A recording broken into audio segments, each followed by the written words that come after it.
You may be wondering, now that Carey Price is officially out of the Montreal Canadiens organization, now that his $10.5 million AAV deal has been freed from the shackles of Kent Hughes and the Tricolor, now, where do the Montreal Canadiens go from here? With Price off the payroll, where do the Canadiens start spending their money? And if you were interested in seeing what options there were for Kent Hughes and his squad, look no further. Because an article on TVA Sports published earlier in the weekend dives into just that. Big shout out over to Marc-Antoine Malo, who went out there and posted this piece 2 days ago. Second line center. 5 options for the Montreal Canadiens to consider after the Carey Price trade. So, $10.5 million off the books. Montreal is now well underneath the salary cap ceiling. Now they've got some options here, and if they wanted to go out there and make an immediate move, if they wanted to make a trade, they wanted to make an acquisition, they wanted to add that second line C behind Nick Suzuki, here are some of the guys that Malo thinks are worth taking a look at.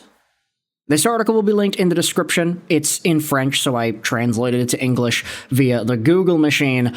But Malo writes here about how trading Carey Price's contract on Friday frees up a significant amount of money. So why not take advantage of the opportunity to acquire that coveted second-line center?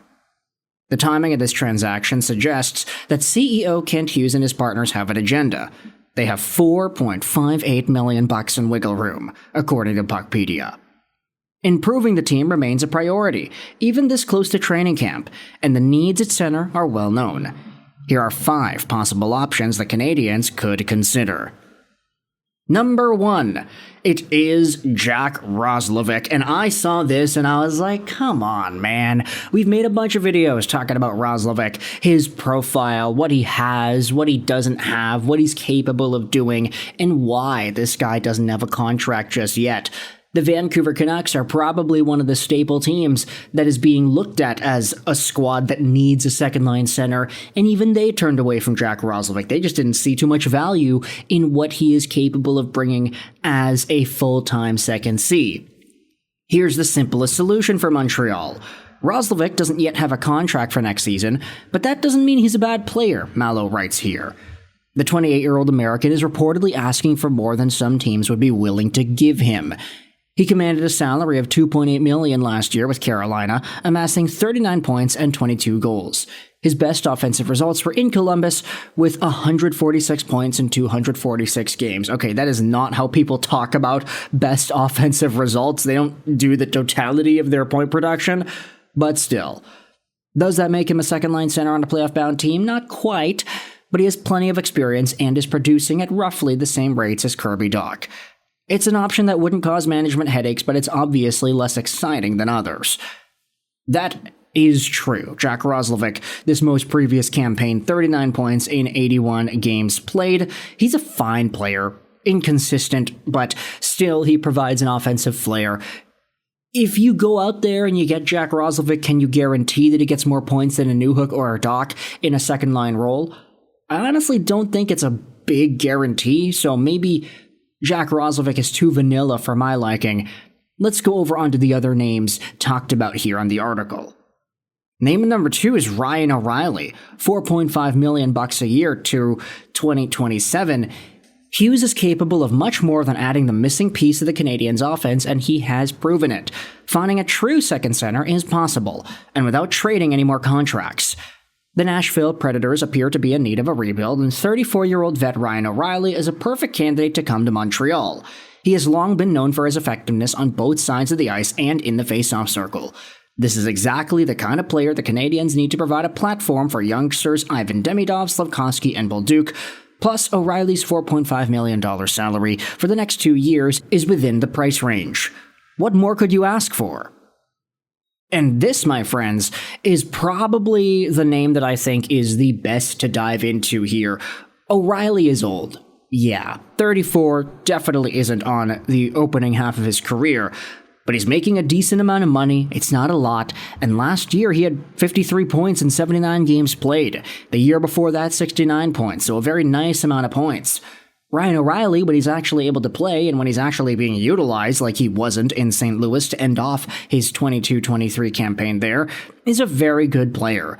A Conn Smythe winner of years past, a former 70-point guy, and a very strong two-way center. A guy who can pretty much instill those good habits into the second line.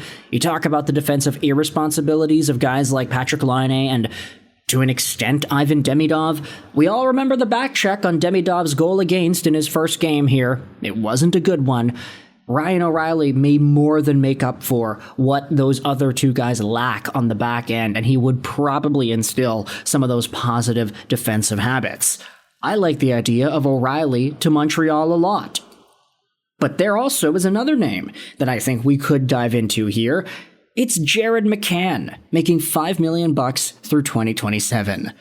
The Seattle Kraken acquired several new offensive assets this summer, and some are suggesting that Jared McCann could eventually be traded. The player, who can also play left wing, is a very good value player after 3 seasons of 60-plus points each. The Ontarian even scored 40 goals in 22-23. He's by far the leading scorer in the Kraken's short history and a fan favorite.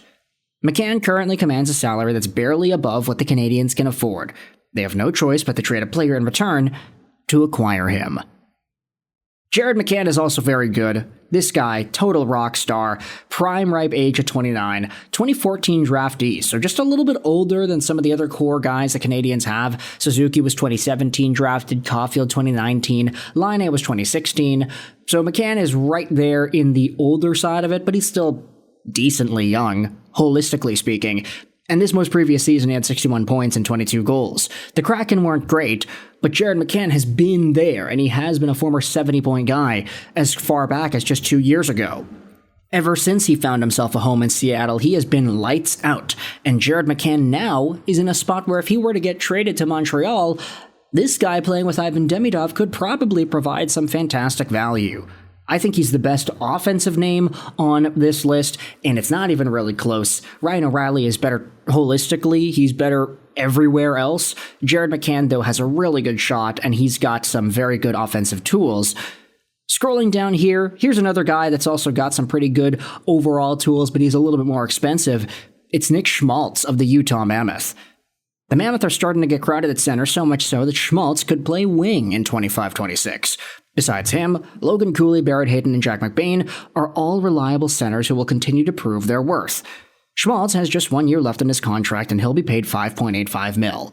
That's a pretty fair price for one of the league's best passers, who's been feeding Clayton Keller beautifully for the past 7 years. The American, who's only 29 years old, has just set a personal best of 63 points. Heavy.com reporter Cole Shelton even suggested a Schmaltz for Doc trade. That sounds tempting.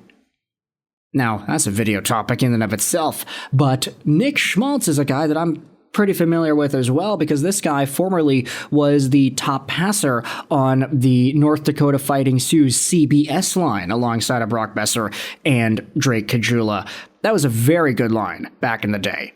Schmaltz is a little bit expensive for my liking here, but he certainly is a decent hockey player, enough so that he could be seen as valuable.